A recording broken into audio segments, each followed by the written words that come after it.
स्वागत आहे सर्वांचे सह्याद्री ॲग्रोवेट आयोजित दुग्ध व्यवसायाचे तारे या सिरीजमध्ये। आज आपण आलो आहोत खटाव तालुक्यातील गुरसारके या गावातील विषदीप डेअरी फार्म या ठिकाणी। भेटूया वृषभ जाधव यांना आणि जाणून घेऊया त्यांच्याकडून विषदीप डेअरी फार्म बद्दल माहिती। त्याचबरोबर ते दुधापासून काय काय बाय प्रॉडक्ट बनवतात हे देखील जाणून घेऊया। माझं नाव वृषभ जाधव, माझं गुरसाळमध्ये विषदीप डेअरी फार्म नावाने डेअरी फार्म आहे। मी फार्म टू कस्टमर असं माझं दूध हे वडूज ह्या शहरामध्ये मी सेल करतो। त्याचबरोबर मुंबईसारख्या ठिकाणी मी इथून दूध सेल करतो।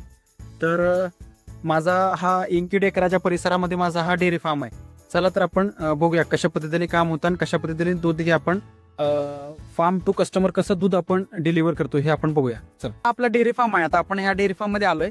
ह्या आपल्या सगळ्या म्हशी आहे आणि या म्हशींचं ताजं दूध रोज सकाळी आपण आपल्या शाखेमध्ये, वडूची एक शाखा आहे, मुंबईला दहिसरला एक शाखा आहे, त्या शाखेमध्ये आपण हे दूध पाठवतो आणि हे नॅचरल दूध लोकांपर्यंत पाठवतो।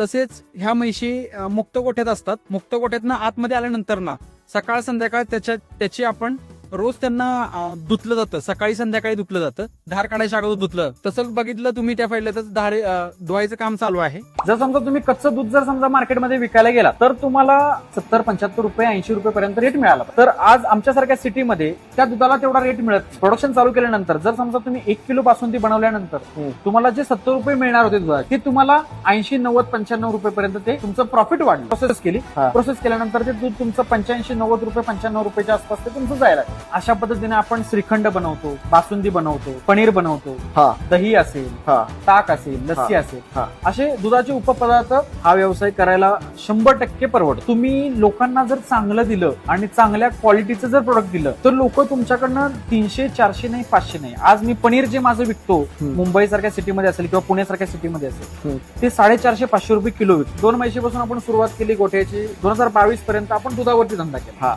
पण त्याच्यामध्ये काय आपल्याला फारसं असं काय उत्पन्न मिळत नव्हतं किंवा त्यातनं काय फारसे पैसे राहत नव्हते। बरोबर। तर आपण म्हटलं की आपण काहीतरी असं वेगळं स्वतःच आपण दुधाला जर प्रोडक्शन केलं, दुधाचं जर समजा उपपदार्थ बनवले आणि ते जर समजा तुम्ही मार्केटमध्ये विकले तर त्याच्यावरती तुम्हाला जास्त रेट मिळू शकतो आणि दुधाचं व्हॅल्यू ऍडिशन झाल्यानंतर आपल्याला सुद्धा 2 पैसे त्यातनं जास्त फायदा मिळू शकतो। तुम्ही सुरुवातीला छोट्या मशीन घेऊन सुद्धा सुरुवात करू शकतो। जसं ती मशीन आहे ते छोटी मशीन आहे, त्या छोट्या मशीनवरती आपण सुरुवातीला सुरुवात केली।